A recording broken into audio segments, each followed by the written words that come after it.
प्यारे बच्चों, good morning. आज हम पढ़ेंगे माखनलाल चतुर्वेदी का जीवन परिचय और उनका जो टॉपिक है पुष्प की अभिलाषा। तो पहले हम माखनलाल चतुर्वेदी का हिंदी जगत के प्रसिद्ध माखनलाल चतुर्वेदी जी का जन्म कब हुआ था? 4 अप्रैल सन 1800 ईस्वी को बावई होशंगाबाद, कहाँ पे? मध्य प्रदेश में। कब हुआ था? 4 अप्रैल को 1800। और कहाँ हुआ था? होशंगाबाद, मध्य प्रदेश में। इनके पिता का नाम था नंदलाल तथा नंदलाल चतुर्वेदी, जो एक क्या थे? प्रसिद्ध अध्यापक। इनके पिता क्या थे? एक प्रसिद्ध अध्यापक। इन्होंने प्रारंभिक शिक्षा अपने गांव में ही प्राप्त की।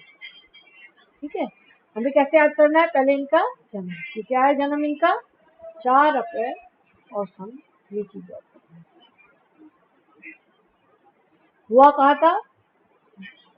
बावई होशंगाबाद। कहाँ पे है ये? उनके पिता का नाम नंदलाल चतुर्वेदी, जो क्या थे? अध्यापक। इन्होंने प्रारंभिक शिक्षा कहाँ से की थी? यानी कि अपने। इसके उपरांत घर पर ही रहकर इन्होंने संस्कृत, बांग्ला, गुजराती और अंग्रेजी भाषा का अध्ययन किया। आपने जीवन के आरंभ में अध्यापन का कार्य, यानी कि इन्होंने स्टार्टिंग में क्या किया? पढ़ना। यह कर्मवीर राष्ट्रीय दैनिक एवं प्रतिष्ठित पत्रों के संपादक कौशल की साक्षी, यानी कि इन्होंने राष्ट्रीय दैनिक, जो दैनिक पत्र छपते हैं, और प्रतिष्ठित जो पत्र थे उनके संपादन का कार्य किया। यह श्री गणेश विद्यार्थी से विशेष प्रभावित थे। किससे प्रभावित थे? श्री गणेश विद्यार्थी। इन्हीं के विचारों से प्रभावित होकर स्वतंत्रता प्राप्ति के लिए आंदोलनों में सक्रिय रूप से भाग लेने, जिसके कारण इन्हें अनेक बार जेल की यात्रा करनी पड़ी। माखनलाल चतुर्वेदी को अनेक सम्मान प्राप्त हुए। हिम त्रिंटिनी पर इनको देव पुरस्कार एवं हिम तरंगिणी पर साहित्य अकादमी पुरस्कार। क्या हुआ? जब श्री गणेश विद्यार्थी के संपर्क में इसे प्रभावित होकर तो ये क्या करने लगे? स्वतंत्रता प्राप्ति के लिए आंदोलनों में भाग लेने लगे, जिसके कारण इन्हें क्या जाना पड़ा? अनेक बार जेल। चतुर्वेदी जी को अनेक सम्मान प्राप्त हुए, जैसे हिम त्रिंटिनी, और इनको कौन सा पुरस्कार मिला था? देव पुरस्कार। कौन सी रचना पर?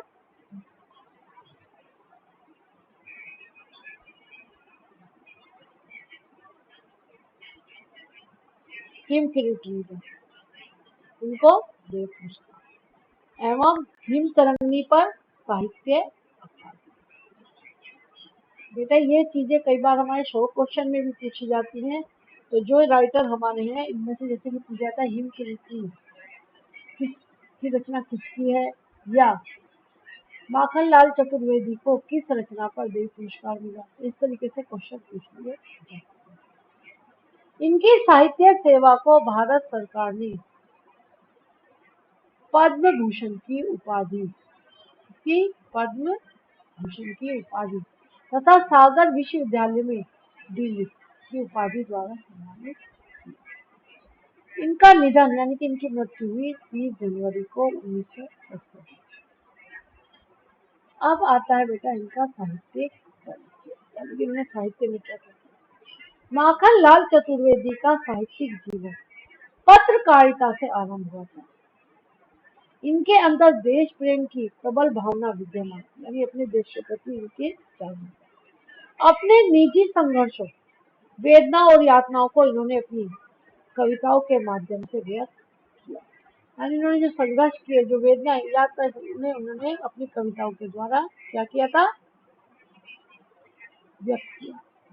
कोकिल बोली शीर्षक कविता से इनके बंदी जीवन के समय प्राप्त यातनाओं का मर्मस्पर्शी चित्रण है।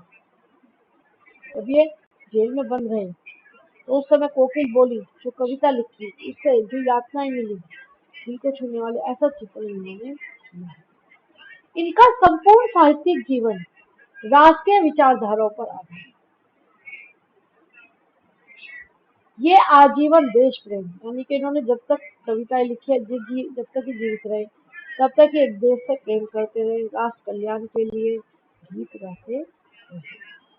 इनके राष्ट्रवादी भावनाओं पर आधारित काव्य में त्याग, बलिदान, कर्तव्य भावना और समर्पण का भाव।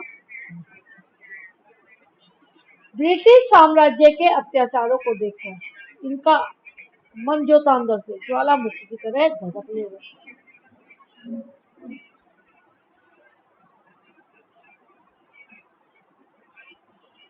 आप अपनी कविताओं से प्रेरणा, यानी कि इन्होंने अपनी कविताओं में प्रेरणा, हुंकार, तांडना, उद्बोधन और मनुहार के भावों को भरकर भारतीयों की सुख चेतना को जगा, यानी कि जो भारतीय सजग नहीं थे उनके अंदर सजगता, अपने देश के प्रति भाव जो छुपे हुए थे उनको उन्होंने जागृत। भारतीय संस्कृति, प्रेम, सौंदर्य और आध्यात्मिकता पर इन्होंने हृदय स्पर्शी चित्रण किए।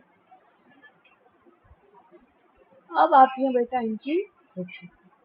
माखनलाल चतुर्वेदी ने गद्य तथा काव्य दोनों विषयों में रचनाएं की। इनके द्वारा रचित रचनाएं इस प्रकार हैं। कृष्णार्जुन युद्ध, ये क्या है? कृष्णार्जुन युद्ध यानी कि पौराणिक नाटक। साहित्य देवता, ये क्या है? निबंध संग्रह। कई बार पूछ लिया जाता है, क्वेश्चन आ जाता है, हमारे जो शॉर्ट क्वेश्चन आते हैं 5-5 नंबर के, उसमें क्या आ जाता है कि साहित्य देवता किस विद्या की रचना। विद्या की रचना का मतलब है कि ये क्या है? एक निबंध। क्या है ये? निबंध। हिमकृति काव्य है, कला का अनुवाद क्या है? कहानी है। संतोष और बंधन स्मृति संकलन है। रामनवमी कविता है, कथा हिम तरंगनी, युग चरण, समर्पण, माता, वेणुलो, पूंजे धरा आदि माखनलाल चतुर्वेदी के कविता।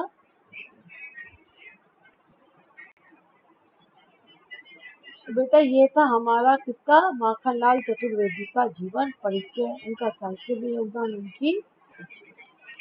अब हम पढ़ेंगे कविता इनकी कौन सी? पुष्प की अभिलाषा, यानी कि इसमें कवि ने जो देश प्रेम से प्रेरित थे उन्होंने कहा कि एक पुष्प की भी क्या अभिलाषा, उसको अपनी कविता के द्वारा व्यक्त किया है।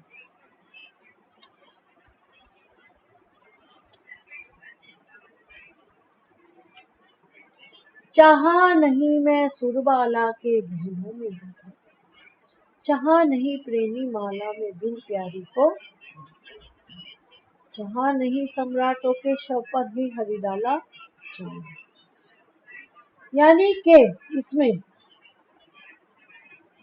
कवि क्या कहना चाह रहे हैं? माखनलाल चतुर्वेदी जी कहना किसके माध्यम से?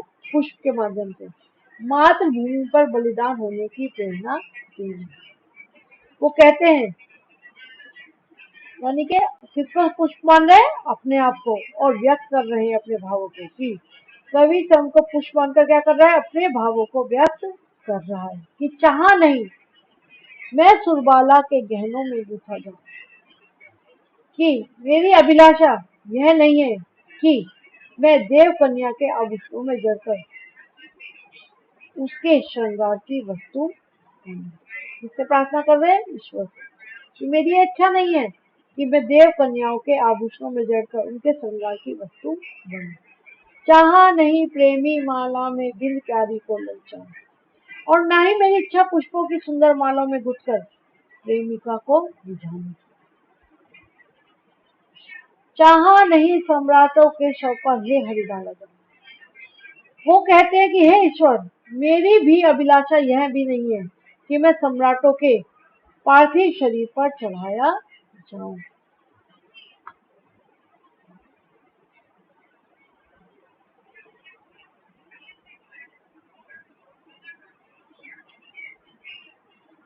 चाहा नहीं देवों के सिर पर चढ़ू भाग्य पर इठलाऊं, और नहीं मेरी इच्छा है कि देवों के मस्तक पर सुशोभित होकर मैं गर्व से उतराऊं, यानी मुझे यह भी इच्छा नहीं है।